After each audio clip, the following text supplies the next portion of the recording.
Numerical analysis में system of linear equation solve करने के लिए हमारे पास टू मेथड्स होते हैं. The first one is Gauss Jacobi iteration method and the second one is Gauss Seidel iteration method. So we are going to discuss Gauss Jacobi iteration method in this video. जो system of linear equation हमें इस question में given है, इसमें 3 unknown variables हैं. That's why there are 3 equations. सबसे पहले mathematical solution में हमारे पास स्टेप होता है कि हमने रीराइट करना होता है इक्वेशंस को, और रीराइट इस तरह से करना है कि फर्स्ट इक्वेशन में से just first variable that is x को लेफ्ट हैंड साइड पे रहने देना और बाकी पूरी इक्वेशन को राइट हैंड साइड पे मूव करवा देना. फिर सेकंड इक्वेशन में से इसी तरह वाई की वैल्यू निकाल लेंगे और थर्ड इक्वेशन में से जी की वैल्यू निकाल लेंगे. मैटलैब कोड बनाने के लिए फर्स्ट स्टेप होता है कि आपने फंक्शन डिक्लेयर करना है.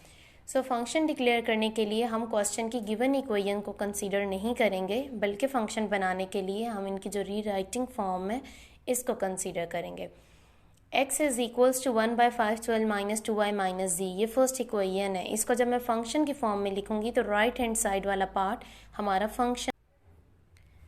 सो प्रोग्राम लिखना स्टार्ट करते हैं. सबसे पहले फर्स्ट स्टेप होता है कि हमने फंक्शन डिक्लेयर करना है. सो हमारे पास न्यूमेरिकल सोल्यूशन में जो x equals to 1/512 minus 2y minus g की इक्वेशन थी, उसमें राइट हैंड साइड वाला हमारा फंक्शन होगा. और जो x है, x मैं यहाँ पे यूज़ नहीं करूँगी लेफ्ट हैंड साइड पे, बिकॉज मैं अब इसको एज फंक्शन ले रही हूँ और x मैंने एज वेरिएबल बाद में यूज़ करना है. सो हम इसको नेम दे देते हैं f(x) का. f(x) का मतलब है कि ये फंक्शन है x का. ठीक, अब ये किसकी टर्म्स में है? हमारा ये function y and variable z की टर्म्स में है. सो हमने डिक्लेयर कर दी अपने वेरिएबल्स के ये किसकी टर्म में होगा फंक्शन. इसके बाद हमने अपना फंक्शन लिस्ट कर लेना. So our function is 12 minus 2y minus z bracket close divided by, ये x का कोफिशिएंट था जो वहाँ जाके डिवाइड हो गया. इसी तरीके से हम f(y) भी लिख लेंगे. ये फंक्शन y का है, सो दैट्स वाई ये x और z की टर्म्स में होगा.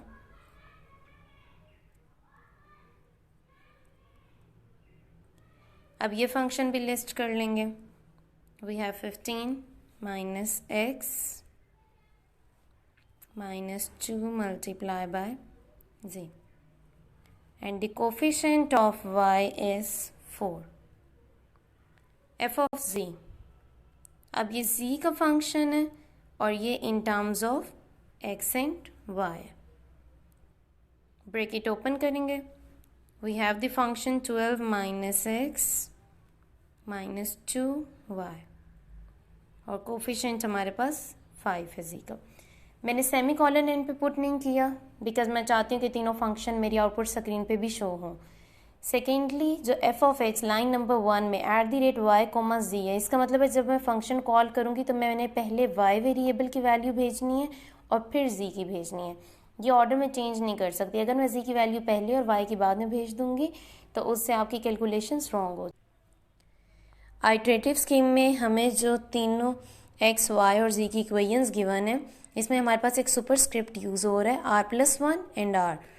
सो r आपका बता रहा है कि r+1 जो है वो यूज़ होगा करंट आइट्रेशन के लिए और r यूज़ होगा प्रीवियस आइट्रेशन के लिए. इसका मतलब है हमने प्रोग्राम में 2 तरह के डिफरेंट वेरिएबल्स यूज़ करने हैं. सो हम x1, y1, z1 previous iteration के लिए यूज़ करेंगे और x, y, z current iteration के लिए यूज़ करेंगे. इनिशियल अप्रॉक्सीमेशन के तौर पे x, y, 0 इन तीनों की वैल्यू इनिशियली हमने क्या लेनी है? 0 सपोज करनी है. x1, y1 एंड z1 उनको 0 से इनिशियलाइज करवा देंगे. ये हमारी क्या है? Initial approximation. सो इनिशियली हमने इन तीनों वेरिएबल्स को 0 कर दिया. अब नेक्स्ट हमारी आइट्रेशन स्टार्ट हो जाएंगी. आइट्रेशंस के लिए मैं लूप यूज़ करना है. मैं लूपिंग वेरिएबल n यूज़ कर रही हूँ. आप कोई भी लूपिंग वेरिएबल यूज़ कर सकते हैं. सो 1 से लूप लेके जा रहे हैं, लेट सपोज 500 तक. आपने 1 से लेके लूप वहाँ तक लेके जाना है जहाँ तक आपको लगता है कि प्रोग्राम इससे ज़्यादा आइट्रेशंस नहीं करेगा. सो जब भी फॉर लूप यूज़ करते हैं तो आपकी आइट्रेशन नंबर स्क्रीन पे प्रिंट नहीं होती हैं. अगर आपने प्रिंट करवानी है तो आप अपना लूपिंग वेरिएबल एक लाइन में लिख दें. इसका मतलब है कि आपके यहाँ पे आइट्रेशन नंबर प्रिंट हो जाएगी. नेक्स्ट स्टेप हमने करना है कि अब हमने कैलकुलेशंस करनी है एक्स, वाई एंड जी की. एक्स की कैलकुलेशन करेंगे तो एफ एक्स कॉल करेंगे, एफ एक्स कॉल करेंगे तो फर्स्ट आर्ग्यूमेंट वाई जा रहा है और वाई वन हमारी प्रीवियस आइट्रेशन है, प्रीवियस आइट्रेशन का वेरिएबल हमारे पास क्या वाई वन, और जी वन भी हमारे पास प्रीवियस आइट्रेशन का जी वेरिएबल है। सो नेक्स्ट हमने क्या करना है, वाई की कैलकुलेशन करनी है। वाई की कैलकुलेशन करेंगे तो एफ वाई का फंक्शन कॉल होगा। इसमें भी 2 आर्ग्यूमेंट्स जा रहे हैं, पहला एक्स है दूसरा जी है। So we are writing x1 and we are writing z1। अब मैं ये x1 y1 z1 क्यों यूज़ कर रही हूँ, क्योंकि न्यू आइट्रेशन में प्रीवियस आइट्रेशन की वैल्यूज़ यूज़ होनी है और x1 y1 z1 तीनों क्या है हमारे पास प्रीवियस आइट्रेशंस है। So first argument is x and the second one is about y। तीनों कैलकुलेट हो गए। तीनों कैलकुलेट करने के बाद नेक्स्ट स्टेप होता है कि आपने कंपेयर करनी होती है कि अभी जो एक्स की वैल्यू आई है क्या वो प्रीवियस आइट्रेशन की एक्स की वैल्यू से सेम है। अगर वो सेम है तो हम वाई को कंपेयर करेंगे, अगर एक्स वाई दोनों सेम है जी को कंपेयर करें। अगर तीनों वैल्यूज़ एग्जैक्टली सेम आ गई हैं then we will stop, otherwise हम नेक्स्ट आइट्रेशन स्टार्ट करेंगे। सो इसका मतलब है अगर तीनों वैल्यूज़ चेक करनी है तो हम चेक कर रहे हैं we have to apply conditional statement, और हम डिफरेंस फाइंड करेंगे। तो डिफरेंस के लिए हम क्या यूज़ करते हैं, एब्सोल्यूट, और दोनों का डिफरेंस फाइंड कर लेंगे। जब दोनों का डिफरेंस फाइंड करेंगे it must be less than 0.0001। तो अप टू 4 डेसिमल प्लेसेस अगर वो सेम है ये चेक करेगा। अगर x up to 4 decimal places same answer आ गया है तो नेक्स्ट स्टेप क्या होगा कि मैंने y का चेक करना है, तो मैं सेम स्टेटमेंट लिख दूंगी y के लिए। अब ये मैं इस इफ़ की बॉडी के अंदर इसलिए लिख रही हूँ कि अगर x की वैल्यू सेम आ गई तो वो y को चेक करे, अदरवाइज नहीं करेगा। ओके, x भी सेम आ गया, y भी सेम आ गया, तो नेक्स्ट स्टेप क्या होगा कि आपने z को भी चेक करना है कि क्या z भी सेम आ रहा है कि नहीं आ रहा। सो z और z1 का डिफरेंस आ गया लेस देन 0.0001। ओके, जो मैंने ब्रैकेट में लिखा है ना x minus x1 y minus y1 z minus z1, इसका ऑर्डर चेंज हो सकता है। You can write x1 minus x, क्योंकि ब्रैकेट के बाहर एब्सोल्यूट लिखा है, वो अगर नेगेटिव आंसर भी आएगा तो उसको पॉजिटिव कर देगा।